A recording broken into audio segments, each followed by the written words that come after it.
ADV 160 matte black. So before ang lahat guys, umpisahan muna natin dito sa kanyang engine specs. Of course, this one guys is powered by 157cc to be exact.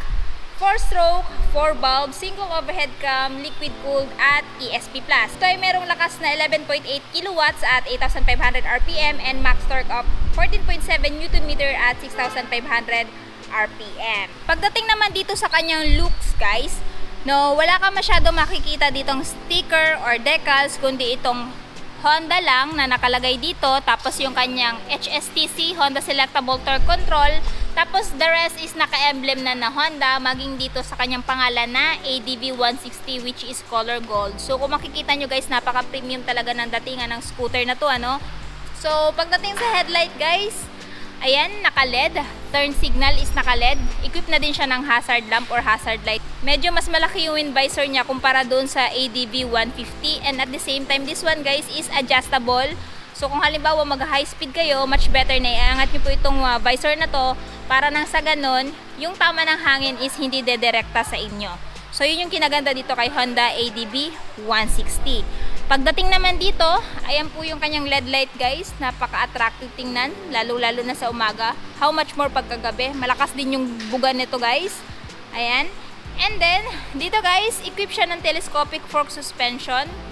Hindi pa rin po siya naka-inverted. Same pa rin po dun sa mga ibang color variant. Equipped siya po ng ABS, stands for Anti-Lock Braking System. So if ever mag-high speed kayo, tapos magsa-sudden brake, makakaasa ka guys na hindi po maglalak yung wheel ninyo. In that way guys, makakaiwas kayo sa disgrasya. Pagdating naman dito, ayan guys, naka-single disc siya with ABS, dual path piston brake caliper. So maganda po yung kanyang braking system. Pagdating sa gulong guys, tubeless tire. So meaning pag mapako to, hindi siya basta-basta mapa-flat. Tire size guys is 110 by 80 by 14. Tapos, pagdating sa cast wheel, ayan, napakaganda din po ng cast wheel niya guys. Para siyang dark bronze, ano. So, comment down below ng tamang tawag sa kulay na to guys. Para sana aastigan ako. Dark color, much better para pag nadumihan, hindi masyadong halata. Front fender guys, ayan guys. May mga kanto-kanto. Nakakadagdag sa forma dito sa motor na to. Flexible, meaning hindi po siya basta-basta mababasag pag ito po ay nabangga or nabunggo. So, dito guys, ayan po yung kanyang horn. Nandito po, nakatago. Tapos, dito is naka-cover na. Hindi na po basta-basta matatamaan yung engine niya ng mga bato-bato kasi naka-cover na po siya. So, dito tayo guys sa kanyang dashboard, ano. So, dito sa kanyang dashboard guys, naka-fully digital instrument panel po siya. So, since naka-on yung kanyang hazard lamp, ayan yung indicator niya guys, nagbi-blink. So, i-off natin. So, ayan guys, nandito yung kanyang RPM, speedometer, time. Convenient yan kung trabahante ka. Tapos, trip A at fuel gauge. Tapos, meron siyang, ano dito guys, parang joystick at saka button mapipindot para mabago yung information dito sa dashboard. So, check natin ano pang information dito guys. Ayan. So, umangat lang yung parang line. From trip A, pumunta siya dito sa average fuel consumption. Ayan, yung temperature indicator guys. Tapos bumalik na siya. Then dito naman, check natin. Total ng tinakbo mo, HSTC. What is HSTC? Stands for Honda Selectable Torque Control.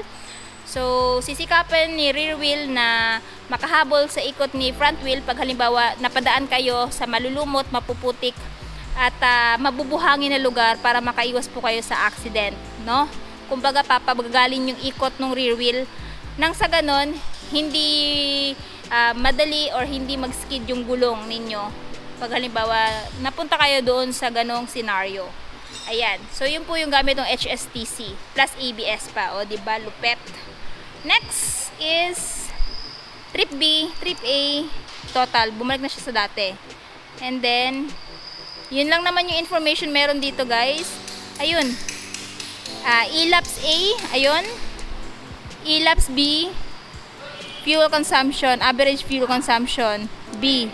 So, yun po, guys, lang naman yung mga info dito. Tapos yung mga indicator, ABS, Honda Selectable Torque Control, high beam, low beam, ayan. And, isa pa, guys, equip na din po siya ng idling stop system. Pag naka-activate to, 3 to 5 seconds na hindi po tumatakbo yung motor nyo, automatic mag-shut off yung makina. In that way, mas makakatipid po kayo ng gasolina.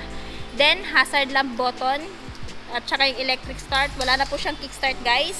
Tapos dito, high beam, low beam, horn, turn signal switch, off. Ayan. Pagdating naman sa kanyang handlebar, guys, naka-naked siya.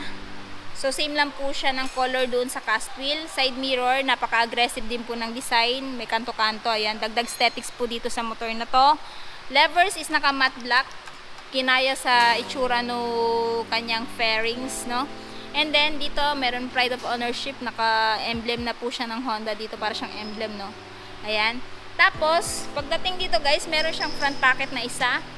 So, dito sa front pocket niya, guys, meron po siyang built-in charging port na kung saan pwede nyo isaksak yung phone nyo pag naglo-long ride kayo at lobat na kayo. Tapos, pwede nyo ilagay dito para hindi mabasa. Or else, ayan, kung gamit na gamit nyo yung phone nyo sa Waze or Google Map, pwede nyo ding isaksak dito. Yun nga lang, kailangan nyo magpakabit dito ng cellphone holder para makita nyo po yung destination niyo. Kung halimbawa, gagamit kayo ng Waze or Map. Ayan. And, equip na din po siya ng keyless. So, meron po siyang answer back key at anti-theft alarm. Pag halimbawa, pinark nyo po itong motor na to, guys, sa mall, no? Tapos, may ibang gumalaw, automatic, mag-iingay po itong motor na to. Tatahimik lamang siya pag pinindot nyo po yung off ng kanyang anti-theft alarm. Ayan. So, para sa akin, goods na naka-keyless na po itong si Honda ADV 160. So, pagdating naman sa fuel tank, guys, nandito na sa harapan. So, convenient niya na no need ka na bumaba pag magpapagasolina ka. So, yung bukasan ng fuel tank, guys, is dito. Nakalagay dito, fuel at saka seat. So, para mabuksan mo yung fuel tank, guys, push mo yan. Tapos, itapat mo yung ito parang, ano niya, guhit niya dito sa seat at saka fuel. Tapos, saka mo ipupush tong fuel. Ayan. Ayun, no. So, ito po yung fuel tank niya, guys. May paglalagyan ka din po ng cup nyo pag magpapagasolina kayo. Pwede nyo ilagay dito. So, pagdating sa fuel tank capacity, guys, ayan, at saka yung average fuel consumption, ilalagay ko na lang po sa screen. Plus, yung kanyang average fuel consumption, medyo malayo-layo na din po yung mararating nyo nito kay ADV 160. Pagdating naman sa seat, dito tayo sa seat. Pindutin natin tong seat. Ayan. So, pagdating sa seat, guys, napakalaki po yung under seat niya, no? 30 liters. So, dito sa 30 liters, marami ka na pong mailalagay. Pero kung hindi ka pa po satisfied, pwede po kayo magpalagay dito ng top box. Kasi may abang naman po ito pang bracket. Yun nga lang po, kailangan yung tanggalin itong kanyang parang grab bar. Pwede kayo maglagay dito ng bags, raincoats, papers ng motor, etc. Tapos, may free tools pag binili nyo po itong si ADV 160. Ayan. So, balik na natin to. Pagdating naman dito, guys, may option ka for cruising style. Pwede ka naka-sitting upright position, nakaganyan. Tapos kung ngawit na ngawit ka na sa long ride, pwede nyo naman pong iunat yung paa nyo para ma-stretch nyo din po. So, para sa akin, isa din po yan sa selling point nitong si ADV 160. At plus points po yan sa mga nagbabalak bumili sa motor na to kasi napaka-relax lang po nito dalhin. Pagdating sa seat, medyo generous na. Ayan, naka-stitches, premium na premium po. Nagsisignifies kasi itong stitches na to na siya po ay ginawa sa premium materials. Naka-two-tone, guys. Iba po yung seat type dito or seat cover dito at iba din po dito. Naka-rough din po kasi din dito. Ayan. Pero magkaiba po sila ng design. Maging dito. Ayan. So, dito, guys, meron po siyang side stand switch. Pag nakababa to, kahit anong gawin yung pagpapaandar, hindi po siya aandar. At pag nakaangat naman po ito, ayan, saka nyo po siya mapapaandar. Isa din po yan sa safety feature na nilagay ni Honda dito kay Honda ADV 160. So, nandito yung foot peg ng angkas. Ayan, pwede mong i-fold kung wala kang angkas, no? Kung single ka lang sa buhay at wala kang asawa o boyfriend. Ayan, fold mo yan para malinis tingnan. At kung mayroon naman, ayan. So, pagdating naman dito sa likod guys, siya po ay equipped na ng twin shock absorber with sub-tank na ang brand ay Showa. Ayan, nakabaso na siya guys. So, sa off-road ninyo na gaming, masasayahan kayo dahil hindi na siya ganun katagtag. So ayan guys, dito naman tayo naka semi black tire, same pa rin sa harapan, and ito po ay tubeless type na tire at merong tire size guys na 130 by 70 by 13 at ginamitan po siya ng single hydraulic disc brake with single pad piston brake caliper na ang brand ay Nissan. Pagdating naman sa kanyang lights, naka-LED, turn signal, naka-LED. Equipped na din po siya ng ilaw ng plaka, naka-reflectorize na din for added visibility during your night ride. At yung nagustuhan ko din dito guys, napaka-astig din po ng kanyang tambucho. Ayan, ginaya lang po yung kulay sa kulay ng kanyang body fairings, ano. At may heat guard na din para nang sa ganun hindi mapasok yung OBR mo o ikaw pagsasampas sa motor na to. Sa kanyang exhaust end cap, naka-matte black na, same lang dito sa kanyang heat guard. At isa pa guys, isa din sa nagustuhan ko dito kay Honda ADV 160 guys, is mismong forma niya, no? Aside dun sa mga features na nabanggit ko.